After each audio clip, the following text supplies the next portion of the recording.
There is a certain loneliness woven into the fabric of being an INFJ or INTJ. It is not the loneliness of absence, but the loneliness of excess, of seeing too much, of perceiving layers that most people ignore.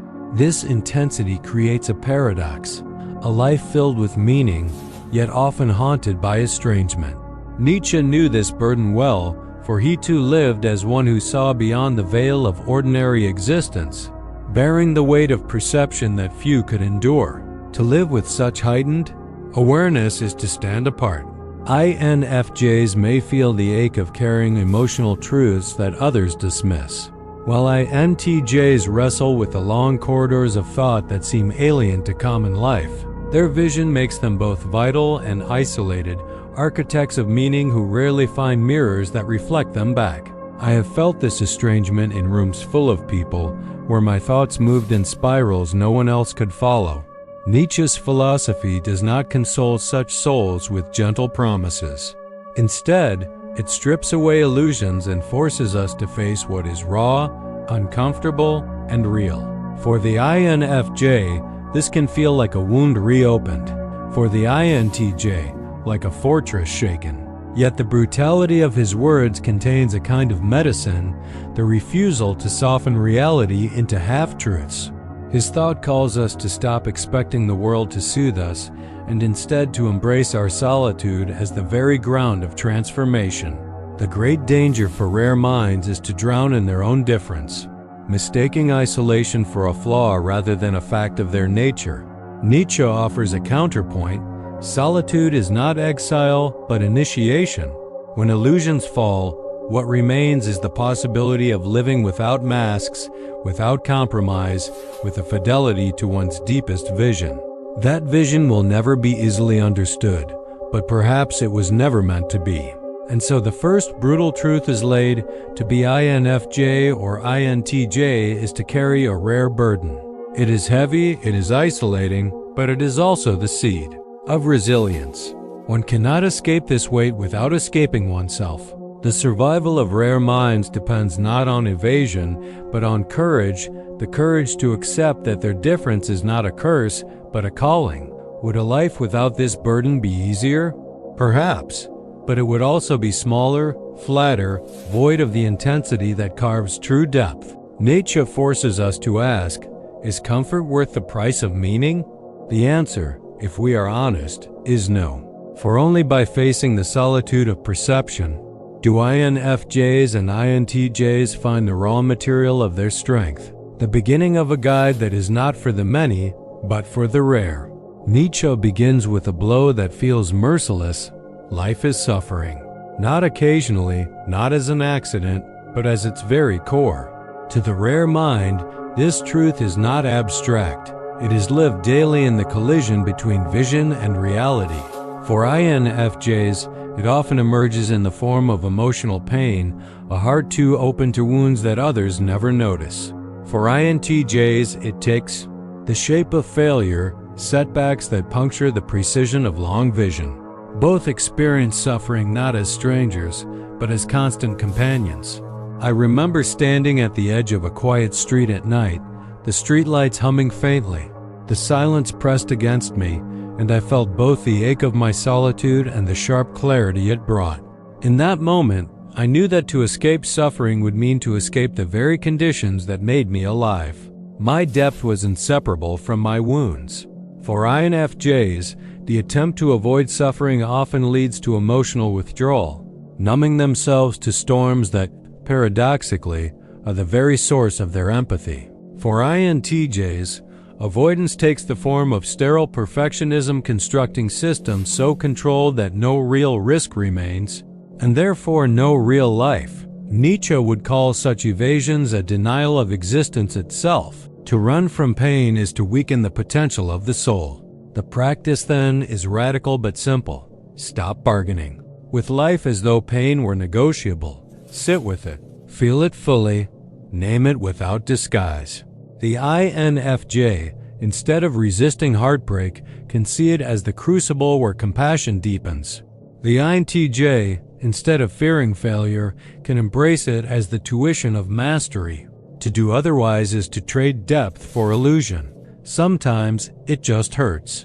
Suffering, when faced without resentment, ceases to be merely destructive. It becomes the raw material of transformation. Nietzsche's insight is not cruel, it is liberating. By stripping away the false hope that life should be easy, he opens the path to resilience. If suffering is unavoidable, then the question is not how to avoid it, but how to endure it in a way that forges strength. Without this confrontation, rare minds risk fragility, living in perpetual negotiation with the inevitable. With it, they begin to see their pain as necessity rather than injustice.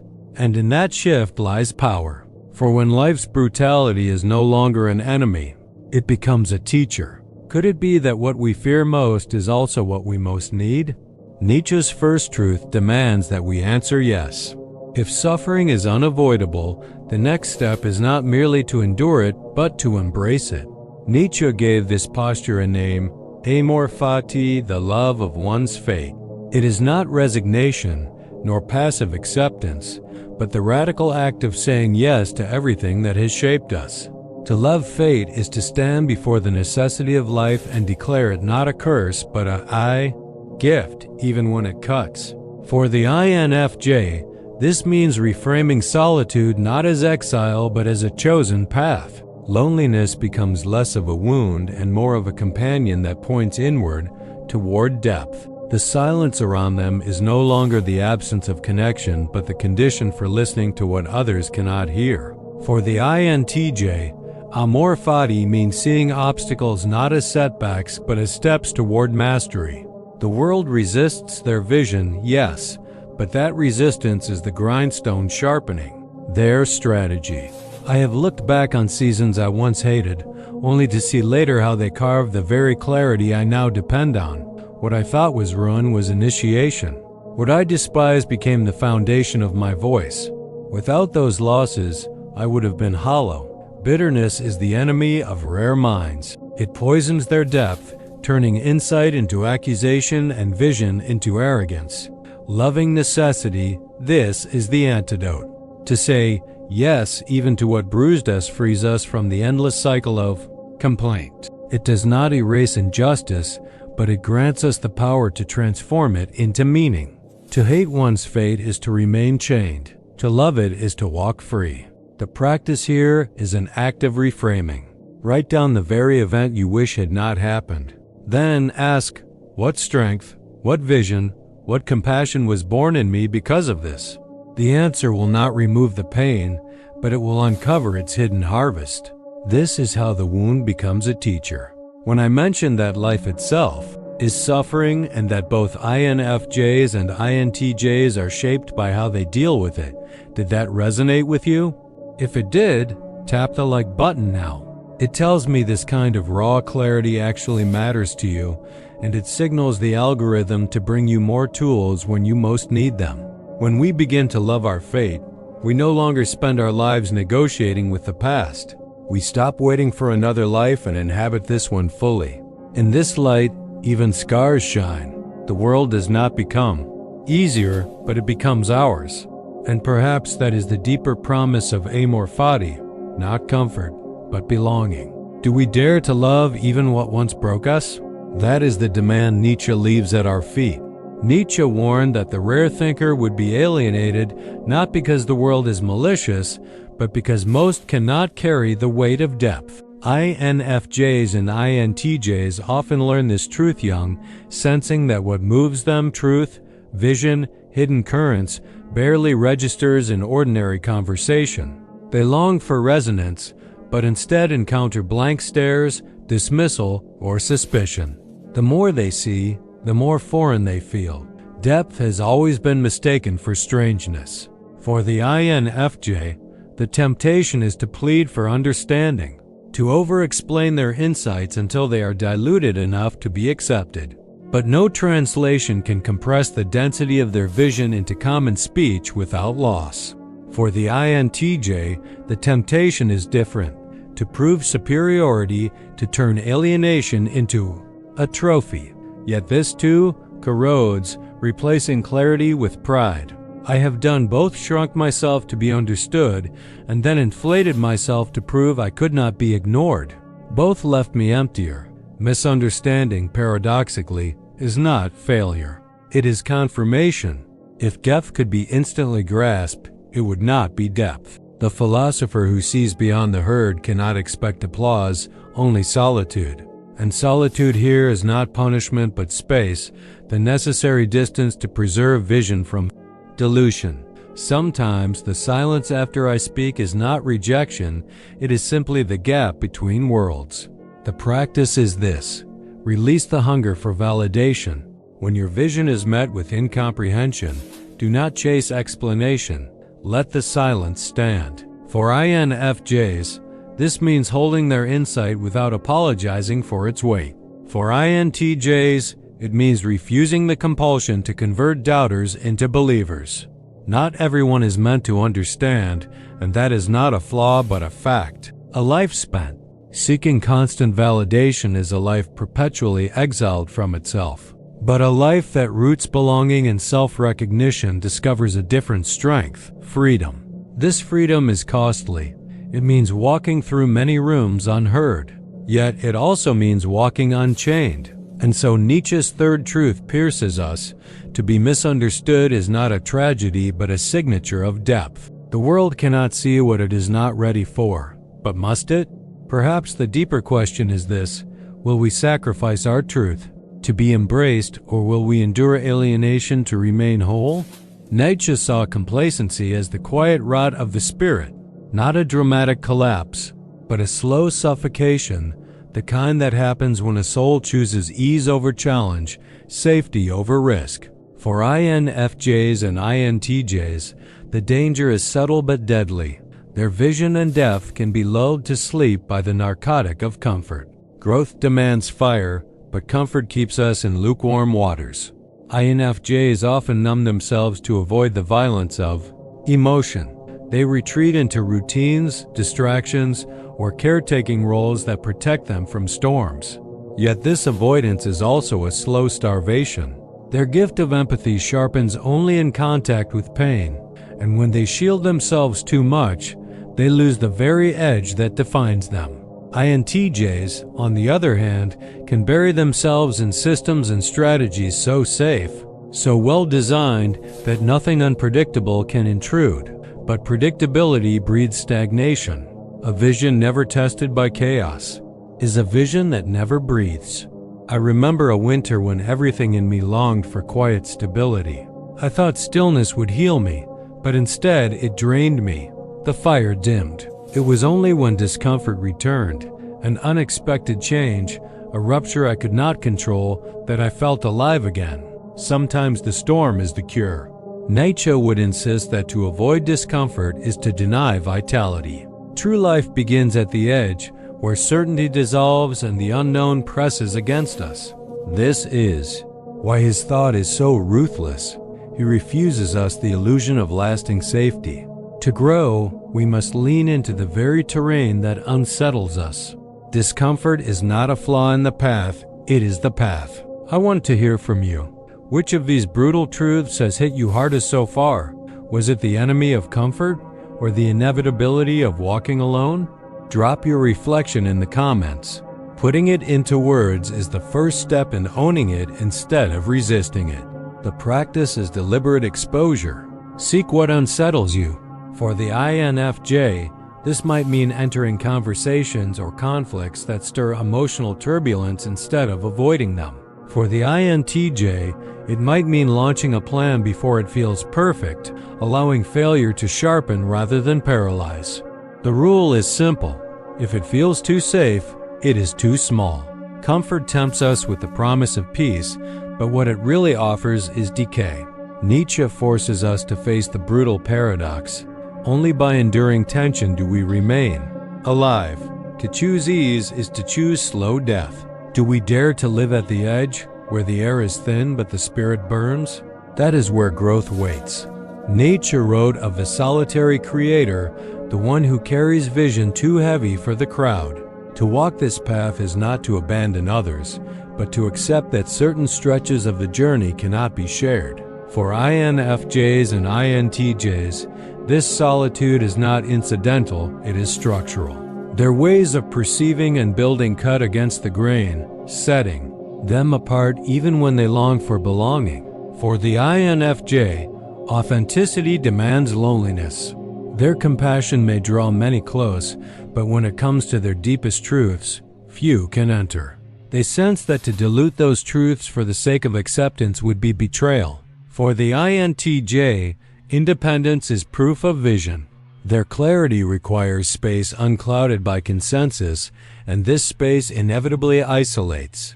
I have walked into nights where the silence was so complete that it felt like both a wound and a crown. To mistake solitude for punishment is to miss its initiation. It strips away the illusions of dependency and reveals what cannot be outsourced, the work of becoming. The solitary path is the crucible in which rare minds are forged.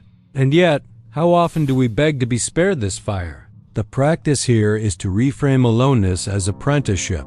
Each solitary stretch is training for leadership without chains. The INFJ learns to carry depth without needing constant resonance. The INTJ learns to execute vision without waiting for the crowd to approve. Both discover that to walk alone is to discover strength unborrowed. But is this loneliness forever? Not quite. Solitude prepares the ground for rare connections moments when two souls recognize each other in the wilderness. Yet even then, the core path remains individual.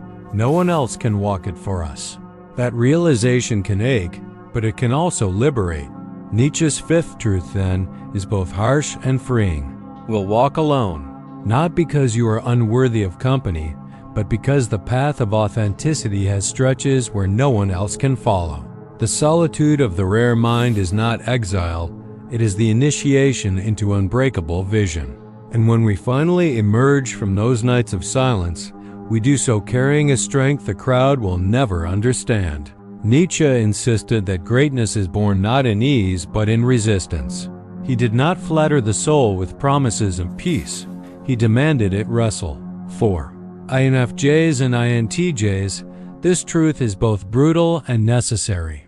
Without struggle, their depth and clarity remain untested. With it, they discover strength no comfort could ever give. For the INFJ, heartbreak becomes the soil of empathy. Each wound expands the capacity to feel with others, not by sentimentality, but by scarred compassion. What once seemed unbearable becomes the very root of wisdom. For the INTJ, setbacks carve strategy into sharper lines. Failure is not the death of vision, but its furnace burning away illusions, leaving only precision. I have known both, the ache that softens the heart and the collapse that refines the mind. Struggle is not an obstacle. It is the raw material of power. Without friction, the spirit remains fragile. Nietzsche saw resistance as the forge where the self is hammered into form. To wish it away is to remain unfinished. And yet, how often do we pray for lives without conflict, not realizing that such prayers are a plea for weakness? The practice is to treat each difficulty as training. The INFJ might begin by asking, what new compassion can this pain unlock in me? The INTJ might ask, what new strategy can this failure demand of me? These questions turn suffering into resource. Sometimes the only way forward is through, but going through transforms us. I remember standing in the rain, soaked and cold, after a plan I had built collapsed in public failure. Shame pressed in, but beneath it, clarity grew. The rain itself felt like initiation, washing away false pride. Sometimes nature echoes our inner struggle, reminding us that storms are not signs of doom but of renewal. Nietzsche's sixth truth cuts clean. Strength is not the absence of struggle but its product. Without resistance, we remain brittle. With it, we harden into resilience. The choice is not whether we suffer, but whether we suffer blindly or transform struggle into power. And so the question remains, will we resist the resistance or will we let it shape us into what we were meant to be? Nietzsche warned against the seduction of appearances, the risk of losing oneself behind the masks worn for survival. Rare minds know this tension intimately. To endure in a world that misreads them, INFJs and INTJs often hide, yet what protects them can also imprison them. The mask becomes less a shield and more a second skin. Notice how Amor Fati reframes solitude and obstacles. Instead of curses, they become proof of destiny. That's the kind of perspective we explore here every week. If you want more of these survival guides for rare minds, hit subscribe and make this part of your journey. The INFJ wears masks to guard their sensitivity. They sense emotions with such intensity that disguise becomes a form of armor. They smile when they are breaking, nod when they are dissonant, offering the world a softened version of themselves. The INTJ, by contrast, dons masks to protect vision. Their plans require concealment. Their clarity thrives on secrecy. They project competence, confidence, certainty, even when still in the raw work of becoming. I have done both, concealed my ache to keep peace and concealed my uncertainty to keep control. But masks are not identities. They are tools. When mistaken for the self, they hollow us out. Nietzsche's warning echoes here. Beware of playing roles so well that you forget they were roles. There is a subtle moment when protection becomes prison. The practice is balance. Wear the mask when necessary, but remember to take it off. INFJs must allow safe places where their true sensitivity is unmasked: writing, art, or rare conversations where nothing is filtered. INTJs must permit moments of transparent vulnerability where plans can be unfinished, uncertain, even flawed. The soul needs rooms where it is unguarded or it risks dissolving in performance. I recall one evening where I spoke without disguise, raw, unpolished, trembling. The air in the room shifted. For the first time in weeks, I felt alive again. Authenticity has a texture. It breathes, it stings, it heals. Nietzsche's seventh truth pierces with precision. Masks may protect us, but they cannot become us. Rare minds cannot afford to confuse survival strategies with identity. The mask must serve the self, never replace it. And the question lingers. In our hunger for protection, are we still guarding the soul, or have we begun to bury it?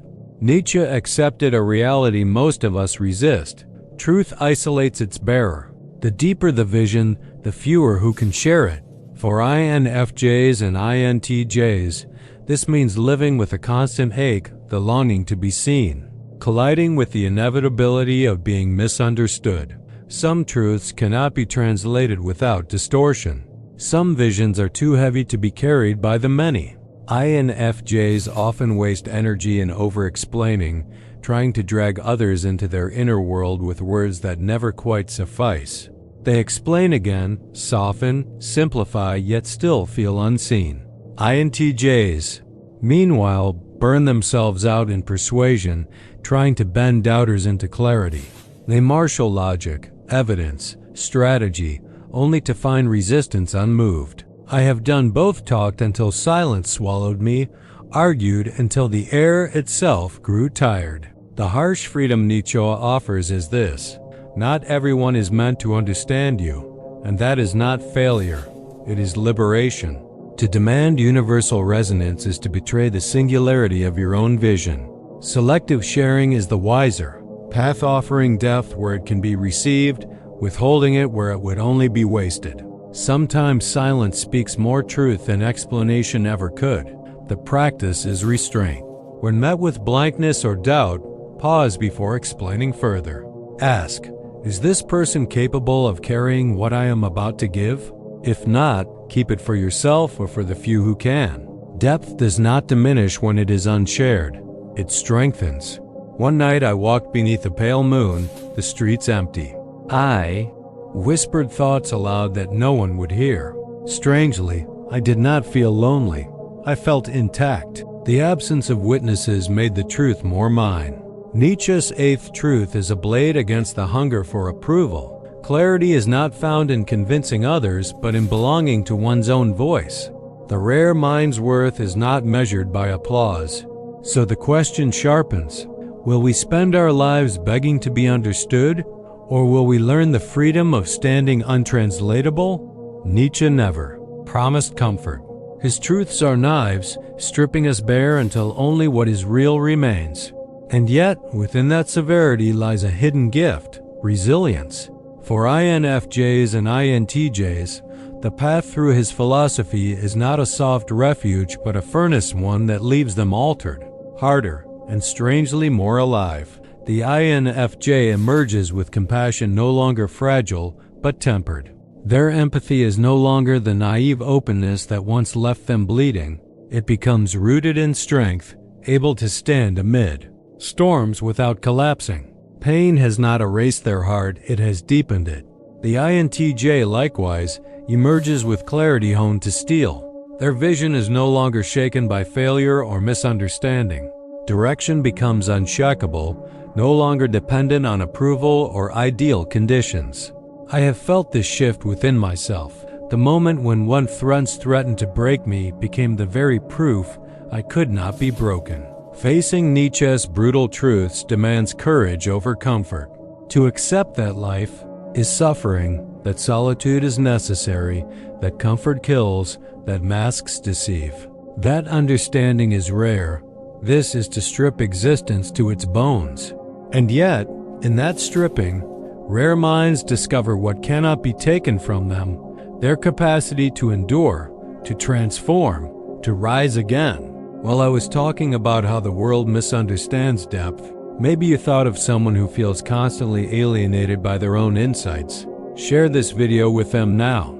You might give them the relief of realizing that being misunderstood can actually be confirmation of their depth. The practice now is integration. Instead of resisting pain, learn from it.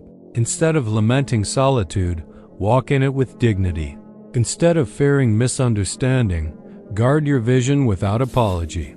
These are not abstract ideals but daily acts, small choices that accumulate into unbreakable strength. The world will not soften for rare minds, but must it? Perhaps what makes INFJs and INTJs powerful is precisely this: they are trained in a harsher school.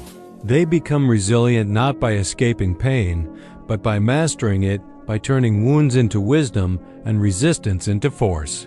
So the final confrontation arrives, not with despair, but with decision. To become unbreakable is not to avoid fracture, but to accept it as part of formation. To walk through Nietzsche's truths is to emerge scarred yet radiant, solitary yet sovereign, fragile yet indestructible. And the question that now hangs in the air is not whether life will bruise us, it will, but whether we will answer those blows by shattering or by becoming fire.